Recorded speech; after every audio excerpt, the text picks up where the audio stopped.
Ma nel palazzo sul Canal Grande spira anche l'aria della levata di scudi contro la bocciatura espressa dal Consiglio dei Ministri su suggerimento del rappresentante per le autonomie locali, ministro Lanzillotta, delle 2 leggi regionali approvate per il referendum per l'autonomia. Leggi costituzionali tuonano da Roma, ci stanno prendendo in giro, risponde per tutti il presidente del Parlamento veneto Clodovaldo Ruffato.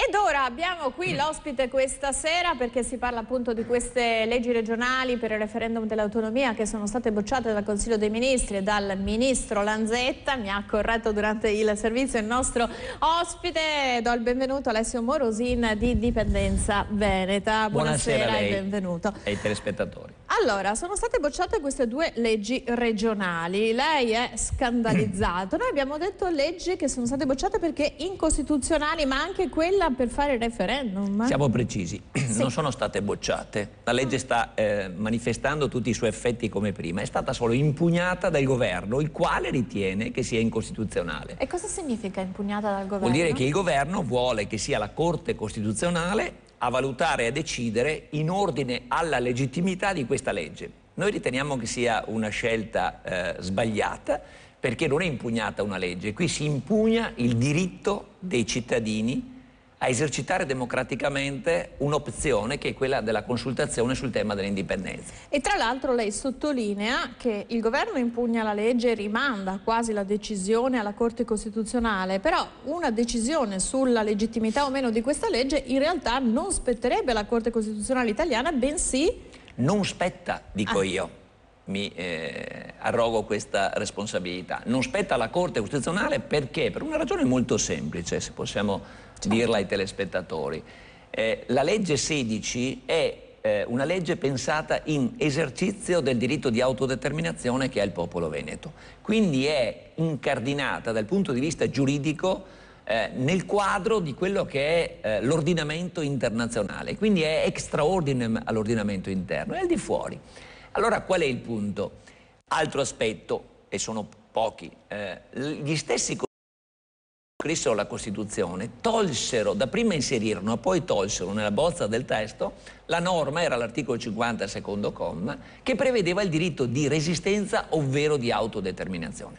Quindi oggi come si fa a parametrare la legittimità costituzionale della legge 16, legge regionale del Veneto 16, su un principio che nella Costituzione non c'è più? Una domanda che rivolgiamo a tutti con molta tranquillità. È di buon senso dire che se quella norma i costituenti l'hanno ritenuta sovracostituzionale o precedente la Costituzione, in base a cosa valuta la legittimità la Corte Costituzionale di questa nostra legge? È chiaro che è incompetente, è funzionalmente incompetente, non ha titolo per pronunciarsi.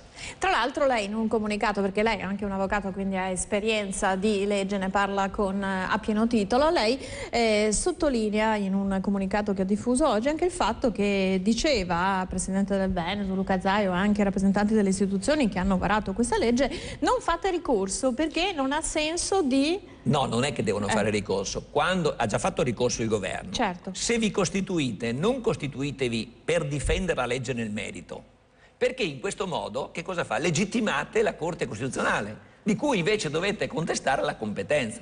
Quindi date un mandato a degli avvocati bravi e ovviamente noi siamo anche disponibili. Quindi è una questione che non esiste. Assolutamente. Date il mandato agli avvocati e il mandato limitatelo a questo incarico. Andate davanti alla Corte Costituzionale al solo scopo di dire: cara Corte, non vi compete. Tu non sei competente a giudicare questa materia e non voglio neanche discutere oltre, mi fermo qua perché questo è il limite del mandato, dell'incarico che ho avuto. Questo per la legge 16, però c'è anche la legge numero 5 che è 15, ecco, sbaglio, stasera lei mi corregge in continuazione, ma giustamente, che è quella del indire un referendum consultivo sull'autonomia. Esatto. Qui è ancora più grave addirittura. Ma guardi, noi l'avevamo già considerata banale e inutile questa legge perché già nel 2000 la Corte Costituzionale aveva detto che non si poteva richiedere quell'autonomia che il Veneto da tanto tempo aspira. Per cui, tutto sommato, fa gioco politico in nostro favore il fatto che il governo sia così cieco, così autoritario, così neocentralista, così accentratore nel modo peggiore dei termini, dicendo che le regioni possono anche essere sostanzialmente, e quindi ha negato perfino una consultazione sull'autonomia. Allora a quelli che sono ancora incerti, a quelle tante persone che in buona fede ritenevano che almeno l'autonomia si poteva trattare, avete visto? Oggi hanno capito anche coloro che non volevano capire che non c'è nulla da trattare, o indipendenza oppure saremo schiavi, pagherete tasse, chiuderete aziende, non vi daranno la pensione, ci saranno l'apocalisse in Veneto. Ma c'è già nei fatti. E questo lo dico con grande preoccupazione e con molto rispetto. Io penso a tutte quelle persone che sono senza lavoro, che hanno dovuto chiudere l'azienda o che stanno per chiudere la loro azienda. Questa è la realtà. Nel frattempo sentiamo consiglieri regionali, ex consiglieri regionali, che pigliano, per aver fatto quello che hanno fatto molti danni, pigliano oltre 4.000 euro al mese di pensione. È da vergognarsi. L'indipendenza ci salva. Non c'è altra alternativa, in modo democratico, per via istituzionale, pacificamente, ma con una determinazione che gli faremo paura a sti 4 burocrati ministeriali che hanno forse forzato la mano anche di Zaia. Sosteneteci e dateci una mano, soprattutto cercate di capire.